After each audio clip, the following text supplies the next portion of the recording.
Ребят, мы сейчас находимся в святая святых Радика Юльяшина, заслуженного артиста Республики Башкортостан, Республики Татарстан, человека, который по несколько раз собирал Уфу-арену, в 10-тысячный большой комплекс. Здесь встречает нас сам Радик. Он пока не живой, но внутри уже живой. Но вот... Вот он живой, Радик, салям. Салям, спасибо большое за то, что так встретил, принял. Мы в твоем музее, правильно? Ну да. Расскажи, пожалуйста, вообще, откуда эта идея появилась? То есть, вот мы видим здесь работы девчонок, наверное, да, фанаток. Сердце не могло выкинуть, да, это? Конечно. Меня многие спрашивают, куда мы деваем подарки, которые они готовят. Вот видите, коллаж, фотки. Есть ручная работа, видите, бисеры. То есть... Так, а вот что из этого всего самое вот сердцу близкое? Вот топ-3 давай хотя бы. Я понимаю, что, может быть, нельзя отделить. Мне вот такие вот работы нравятся, видишь? Ручная работа, вот красивая же. Да. Да вот, Стилёво. смотрите, о, это вообще талантливо. Вот этот он, смотри, прикольно очень.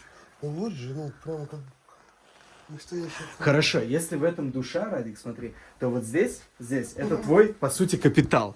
Вот, смотри, Так. вот этот тот самый костюм, тоже я любил одеть. Но смотрите, как он устал. Устал. Насколько я, как я работал. Смотрите, как я работал. Вот, значит, вот человек работал. Чисто на концерте, видите, устал. Так, нет, ты знаешь, уходишь от вопроса. Как ты думаешь, какая сумма вот в этих во всех костюмах? Я же журналист. Ну вот примерно, вот машину хорошую можно было бы купить на то, насколько вы потратили, да, так скажем? Конечно. Даже не одну. 3, 4, 5. А вот почему важно было отделяться? Вот ты же всегда отличался. Ну, вот когда я... Давайте покажу. Так. Посмотри. Как тут не отделиться? Вот тут, я не знаю, сколько лет обсуждали вот эти мои ботинки. Сколько хейта ты словил, на самом деле. Хейта словил. И зато люди знают и обсуждают, и говорят. Слушайте, мне... То есть ты не обижен на эти ботинки? То есть, ну, тебя не заставляли это одевать? Типа, когда я первый раз на сцену вышел, вот в таких костюмах, все Так. говорят, как только не называть, то Филипп Киркоров, Так. то еще. То А там. внутри не обижала? Ты же черниковский пацан, у тебя гордость. Ну, да, я Черниковский, но все-таки я в шоу-бизнесе. Меня всегда радует то, что когда люди обсуждают. Я думаю, побольше говорите, побольше хейта, побольше обсуждений, Так. побольше комментариев, да давайте хейтите. Понятное дело, я, наверное, переживал, знаете, больше за что? За своих родителей.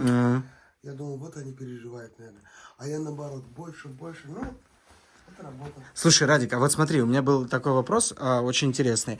Всегда, когда даже вот у тебя был какой-то хайп, негатив, ты же своим негативом никому плохо не делал, вот самое, да? Вот что было самое главное, да, когда даже вот тебя обсуждают и прочее, вот что ты внутри хранил, ну, так вот такое, да, чтобы вот, ну, я не знаю. Все равно, в первую очередь же песня должна быть. Конечно, душа. И хейтили, но я ни в коем случае не отвечал тем же самым. То есть, на зло я отвечал добром. И отвечаю. То есть, ну, если они такого мнения, да, ради бога. Вы можете не приходить на концерт и... Ну, видишь, они же слушают и приходят. Если человек зашел на мою страницу в Инстаграме, он же не поленился, зашел, нашел, еще написал там комментарий. Ну, то есть это же время, это же... Ну, значит мы в правильном... Значит, нужен. В правильном направлении, значит, он свое время уделил нам. Радик, слушай, вот для меня, на самом деле, как для журналиста, я был на этой арене, когда ты собрал ее. А для меня эта фотка тоже не чужая. Вот правда, я тебе прям так скажу честно, потому что тот сюжет, который мы сделали в тот день, я его выпустил прям в день, он вышел на БСТ. И вот расскажи ты, пожалуйста, тебе вот сколько было тогда лет, да? Какие были это ощущения? Это 10 тысяч человек. Ага, ну... Так, это было 24... Честно, я сам за тебя переживал. 8 лет назад это мне было... Сколько было? Посчитай. Сейчас сколько? 35. 35, ну, соответственно, 27. 27, Да, 27, 27 лет. 26, тоже взрослый, молодой человек. Ну, конечно, даже сейчас я на любую сцену выхожу, то есть большая она или маленькая, я всегда переживаю. Но тут волнение было, конечно, вау. А мне, вот- знаешь, я, извини, тебя перебил, мне тот момент отпечатался в голове. Во-первых, в тот день, я помню, вы приходили на интервью на Юлдаш, Ага. И там был покойный, любимый всеми Кусим. Да. Вот, Кусим. Вот, я даже покажу. Давай. И мы вернемся. Кусима оставили у себя в студии. Вот он. Большой вклад. Вот он, Артур. Вложил в наше творчество, и я очень благодарен ему. Мгм. Мы просто ночами, днями, ночами пропадали в студии, писали песни. Вот, поэтому спасибо. И вот- видишь, даже фанаты нарисовали. Да, Чё-то, уголок Кусима есть. Да.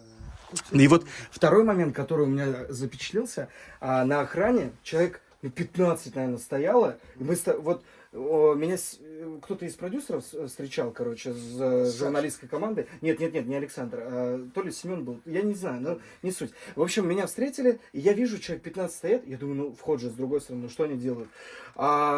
И я помню, ты подходишь и без вопросов, там то ли 30 билетов ты дал. Вот это кто это? Твои фанаты были? Ну, давай не будем говорить, почему ты сделал это, да? Почему просто бесплатно? Это же твой хлеб. Вот почему? Всегда ли ты так проводишь ребят?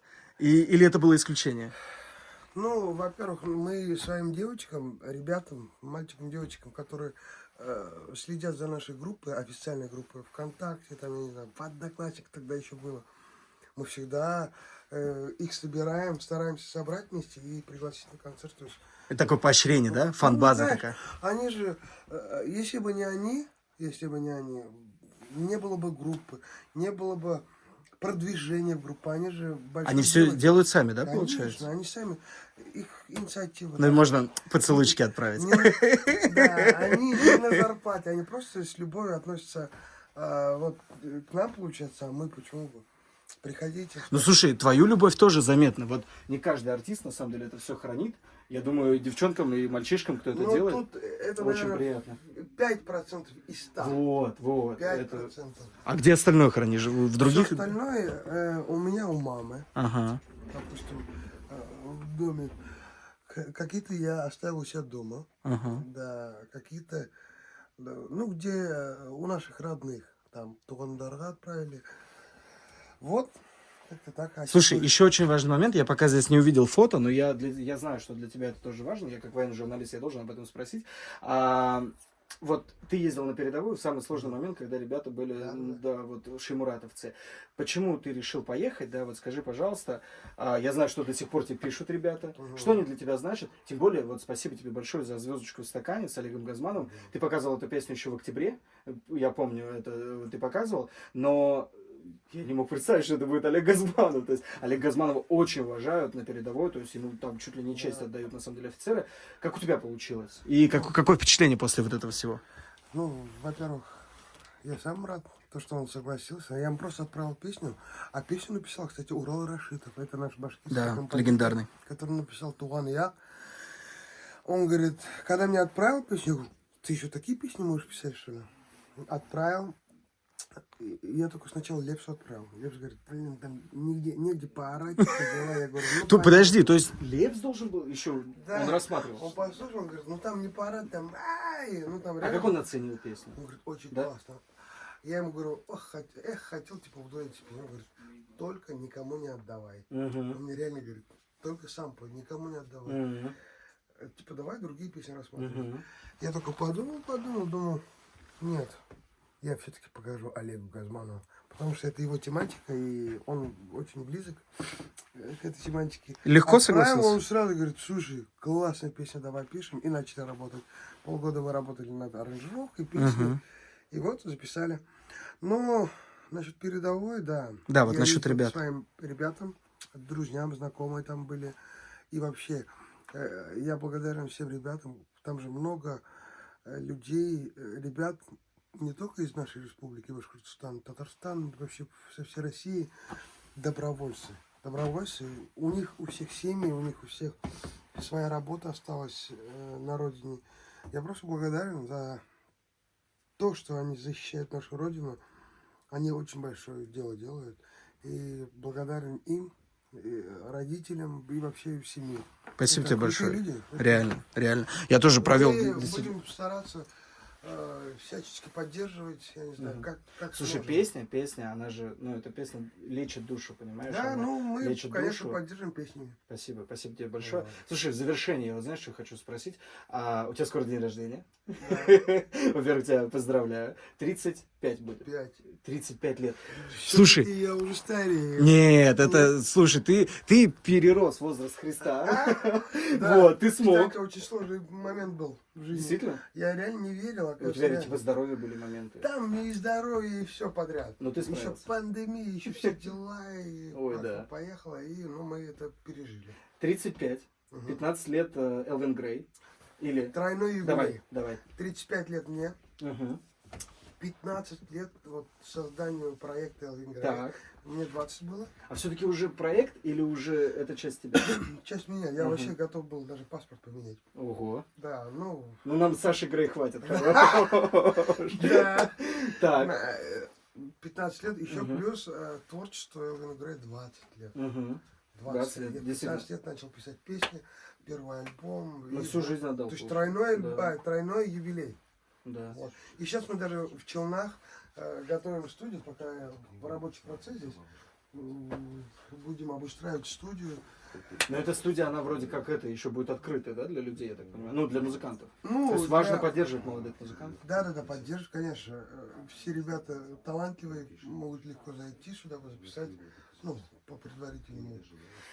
Ну, слушай, а скоро концерты в Уфе? Да?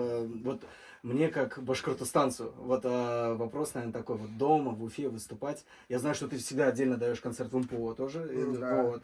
А с какой душой, да, нимбик умыльбена выходишь на сцену дома? Ну, там все как-то, не знаю, как-то больше всего волнуюсь, наверное, там, потому что там много близких тоже бывает на концерте. И А перед родными волнительно. тяжелее, да, Ну, выступать? тяжелее, они же меня знают вообще, они меня знают, даже Радика до Элвина Грея, они меня очень хорошо знают. Они меня знают в школе, когда я учился, они знают, какой я реальный человек. То есть на камеру-то я, может, не все показываю. Хотя, как не все? Сейчас все показал, у нас даже ни одной склейки Имею в монтажа виду, нет вообще. ну, вот Ну понятно, в на жизни. камеру же я не матерюсь, а в жизни я очень много матерюсь. И вот я люблю материться. Они знают, как я матерюсь. Хорошо, Они последний. знают, как я ругаюсь на работе. А что больше всего бесит, из-за чего приходит материться? Ну, Приходится. когда человек сказал, он не сделал. Вот. Это То есть очень- честность в человеке. Да, он сказал, один раз такого пропустил, думаю, ладно, наверное, забыл.